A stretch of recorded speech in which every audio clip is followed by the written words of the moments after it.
So welcome back to another episode, and today I thought I'd talk about some Nintendo Switch games that are kind of rare that I think in time will become real rarities. And I'm not going to mention a lot of Nintendo Switch games, just 3, and the reason why is because these games have a personal connection to me. I really like these games, and I got them because I like the games themselves. I had no idea they would become rare, and I wanted to talk about why they have become rare and what that kind of means and all that. Yes, I could sit and talk about artificially created rare games, like some, obviously limited run games and strictly limited games. I love these games, by the way. I love having like a physical copy of certain games for sure, but they're created to be rare, right? They're created to be rare, where these games are, I should say, kind of accidentally rare.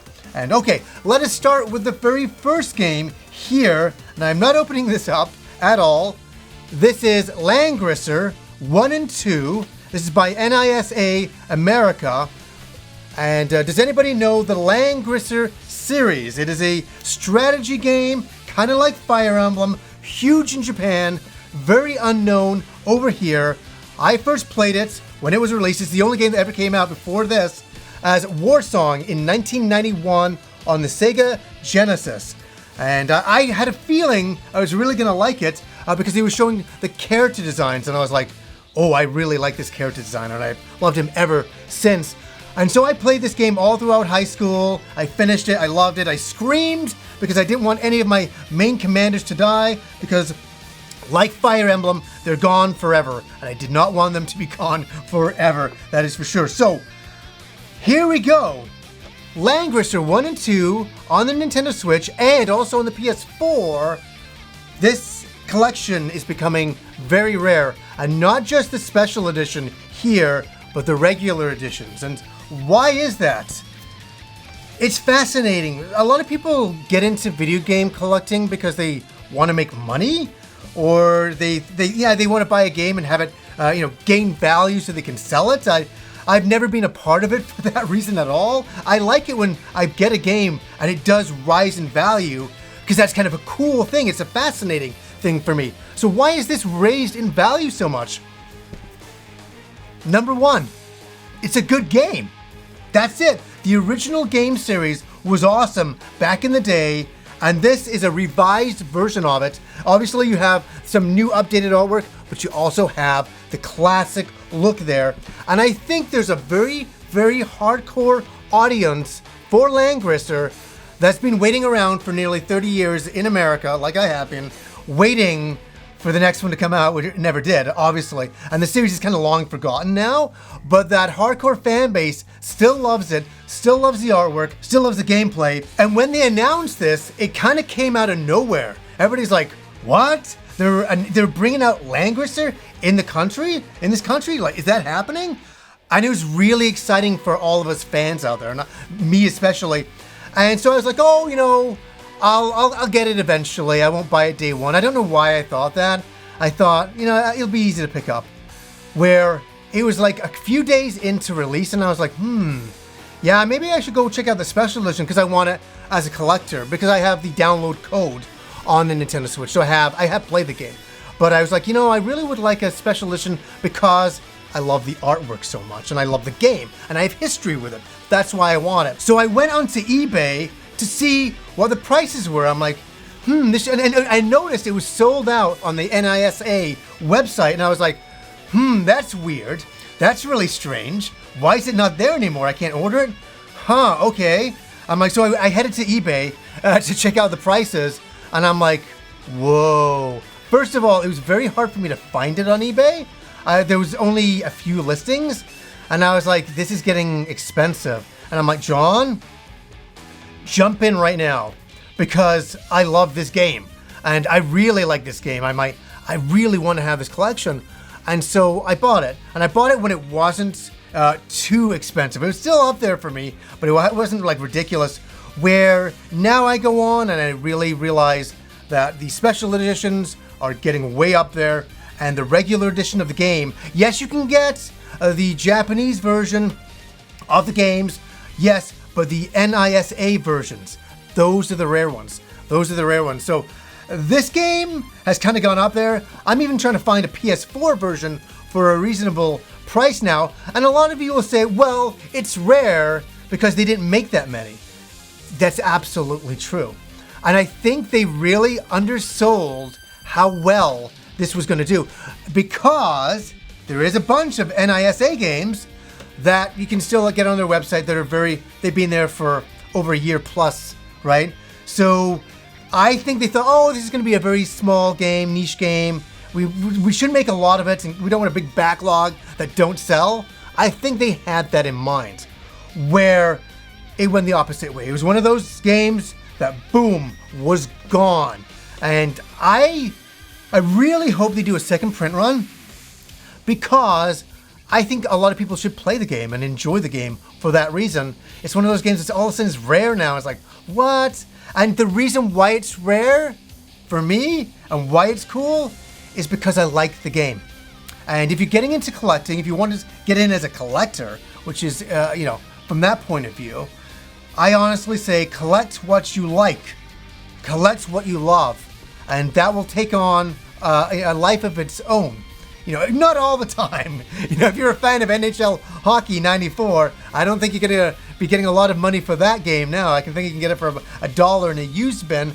But I'm saying for certain games that are kind of special and niche and all that, if you particularly love it, then get it for yourself. And it's great to have just for that reason.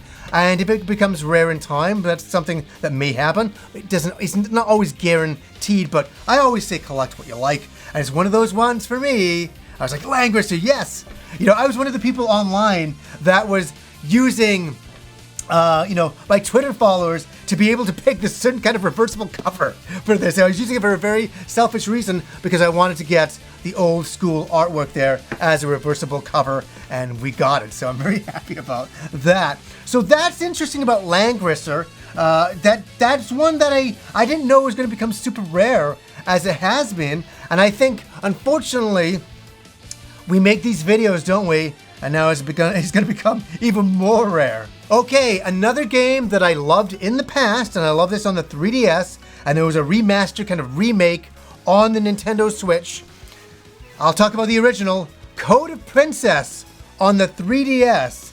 This was a fun little game. Is it the best game ever? No. Is it a bad game? No. It's I'd say a 7 out of 10 game. It's an action RPG, side view, kind of like Guardian Heroes. Kind of level up your character. You fight wave after wave of enemies with a storyline going on there. And it's a little bit of fun. I did enjoy it on the 3DS. I really enjoyed the character artwork. Look at that character artwork. It's fantastic. Really great looking stuff. So obviously I thought that was that. When Nicholas announced they were releasing an updated version of Code of Princess, I was like, that's going to be a thing?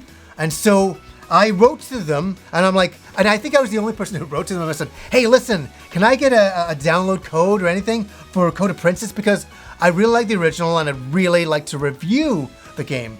And they're like, oh, okay. And I think nobody had even got in touch with them about it or seemed to care, but I still cared about the original game. And I don't think it was very well known. So I wrote to them and I said, hey, I'd love to get a copy. So they sent a copy up. I reviewed it. The review's up on the channel still. And I think I had one of the only reviews up at the time. I think everybody had passed on the game. And so I don't think there was a big print run for Code of Princess on the Switch. And it's a fun game. Again, it's kind of like the original. It's a 7 out of 10 game, but the artwork, the remastering, it's a nice little game. It is a nice little game. And it's one of those ones that's becoming rare as I've started to look at it now. And I was like, oh no, and it makes sense because it was such an unknown type of game to come to the Switch. Everybody's like, Code of Princess, what is that? And it's like only the people who played on the 3DS would have known that, and it didn't have a big marketing push. So now everybody was like, oh wow, I see advertisements everywhere for Code of Princess. That didn't happen at all. So that's another one that's a personal one for me. Playing the original and playing the updated game and seeing that become rare, that one kind of makes sense. And my next game here is a beloved game of mine. I really enjoyed it on the PS4, and then I knew it was coming to Nintendo Switch, got excited, had to get the special edition here. But not only, again, like Languister, is the special edition rare, but the original game has become super rare as well. I have friends that go to video game stores trying to track it down. They can't find it. It's becoming that kind of oddity. And it's a game that as I say, I really enjoy. And that is Ys 8, the Lacrimosa of Donna, right here. And yes, is this the best version of Ys 8 that exists? No, I think the PC version is really good. I think the PS4 version is really good, but this is a very competent version for sure. The special edition is very hard to find. The game itself is very hard to find. Why is that? Again, we got NISA, I think, releasing a certain amount, and I don't think they knew how big this game was going to be. Because when Ys 8 came out, again, I was one of the only people that wrote to them and said, hey, I'd like to review the game. They're like, oh yeah, sure. And I remember when I put my review up, there was I don't even think there was any other reviews for Ys 8 up at that time. This was on the PS4 years ago. And I loved the game. I thought the game was really good. A little bit too talky, but whatever. It's not a review of the game right now. I think all of a sudden, I did my review, and I'm not saying it was me who did it. I think I got some attention to the game, and then all the Ys fans were there as well, start to play this game on their own, and we all collectively said, you know what, this is pretty good. In fact, this is a really great Ys game. I got praise from everybody, even hardcore Ys fans that are very, very picky, like Joe from GameStack. He really liked the game as well, and me and him talked about the game extensively for a long period of time. And yeah, so what we have here is an excellent game that had a very small print run, because I don't think they thought this game was going to take off. Just like Languister, they're like, oh, it's an Ys game, but these things are kind of small. Let's not make a lot of them. And again, all of a sudden, Ys and Ys in this country have gone through a renaissance where Ys is very, very well known, and it's a very beloved series now, where when I started on YouTube, it never was, where I think there's a fan base now that really rally behind the Ys series in general. And I think everybody just went like this, give me Ys 8. Everybody jumped on it. And now I see so many reviews of Ys 8, and it warms my heart. I tell you, over the years, it hasn't always been fun being the only guy into Ys. I wanted everybody to be into it, right? It's like anime for me back in the 80s. I wanted everybody to be into it because I enjoyed something so special that I wanted everybody to have that kind of special experience as well, where that special experience has now made it extremely rare. And over the years, we're only a couple of years in, right? Over the years, we're gonna see these few games that I talked about get really ridiculous. And I wanted to do an episode today when I didn't talk about 20,000 rare Switch games. That's not what this is about. This is about 3 games that I really am invested into because I enjoyed the games. I enjoyed the games before they became rare, right? It's one of those types of things. Another one to look out for, and I'm only bringing this up because I love it, and that's the SNK 40th Anniversary Collection. I think this is a great collection of games. They're all the old school games from when I grew up, from the arcade and from the NES. I think it's a great collection. I think in time, this will become very sought after as well. And listen, I'm not doing this to make these make them any more rare than they already are at all.